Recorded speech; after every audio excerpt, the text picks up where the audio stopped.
I have an amazing local library. I saw this cover. I didn't really know what it was about.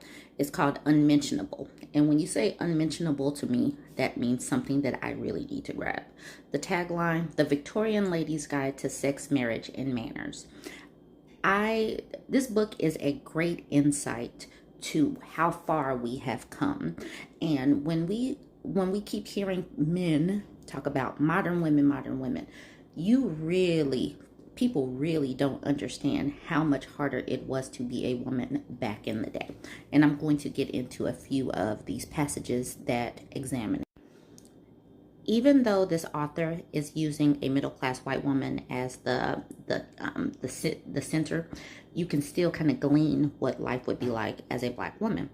Okay, so in the middle of this, it says, you have domestics. In this era, even a middle-class family would employ at least one maid of all work to keep a household running, and if finances allowed, a cook, since cooking anything beyond porridge and stews was an all-day affair.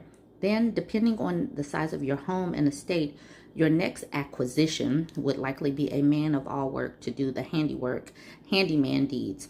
For at this point, the man of the house must be putting in very long hours or or with his mistress and heavy lifting.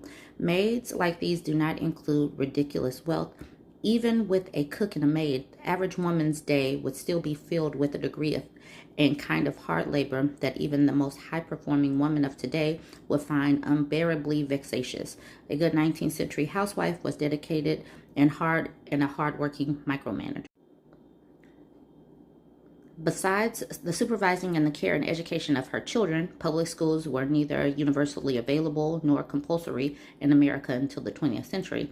She had a complicated household economy to oversee. Everything we get at the grocery store had to be purchased from separate vendors on separate accounts. She had to stay in communication with the dairy, the butcher, the dry goods store, and the grocery where fresh fruit and vegetables were purchased. Then there were the clothing and the household items that she likely had to make and maintain by herself for her family. So women had to make their dresses except for one really good dress. Okay, next. If you got sick during this era, good luck. It doesn't matter because your family still depends on you to eat. You couldn't just, says, you couldn't declare it a frozen pizza night and go to bed at 7. Rather, your family would not eat at all if you didn't begin laboring for them at sunrise and continue until you dropped exhausted into your bed that night. At which point, you would be obliged to roll on your bag and graciously invite your husband to place one or more needy dependent at your teat. There's going to be a part 2. I want to remind us all that this author has a very snarky personality, and I love it. So being a bad cook is one of the things that goes into being a bad wife. So let's get into what all goes into this one. The key to being a good wife appears to be the assemblage of things you don't do. You don't express need, you don't express ideas, you show no hurt, and generally you function as a well-groomed iron girder, supporting the architecture of your husband's life. There is one area, however, where your husband requires you to be an active and enthusiastic authoritative even. Not in the bedroom, that's just disgusting, and you're disgusting for thinking it. No, in the kitchen.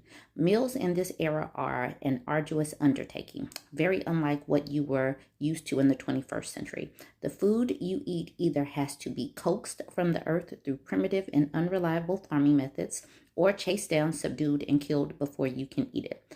You can buy food in a store. Canned food started to become available in the early mid-century in America, but there is no FDA, no sanitation standards, and Louis Pasteur won't show the world how to kill off bacteria through heat until 1864. And when he does, not everyone will listen to him.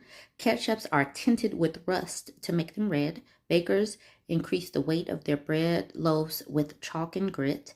And with no refrigeration or pesticides, everything is one hot breath away from spoilage. So, as depressed as we might have been microwaving ourselves a paper towel's worth of chicken nuggets for dinner, that's vastly preferable to the chance you take when you sit down to a meal in the 19th century. So, you have to go out every day and grab stuff from the ground or kill it in order to cook it and eat it. And keep in mind, there are no electric stoves. You have to actually burn fire, so you need firewood. You need to know how to light the firewood. You have to go and grab water. You have to heat water. There's no dishwashing detergent. There's no, yes. So think about the arduous task just making a holiday meal, let alone the meals back in the 19th century, where you have no grocery stores, no electricity, no fresh water without going to go grab it by the bucket load. Keep that in mind. All right, you guys, like I said, I know I read some random stuff, but this is just a glimpse back into history. You guys like, comment, share. Tell me what you think.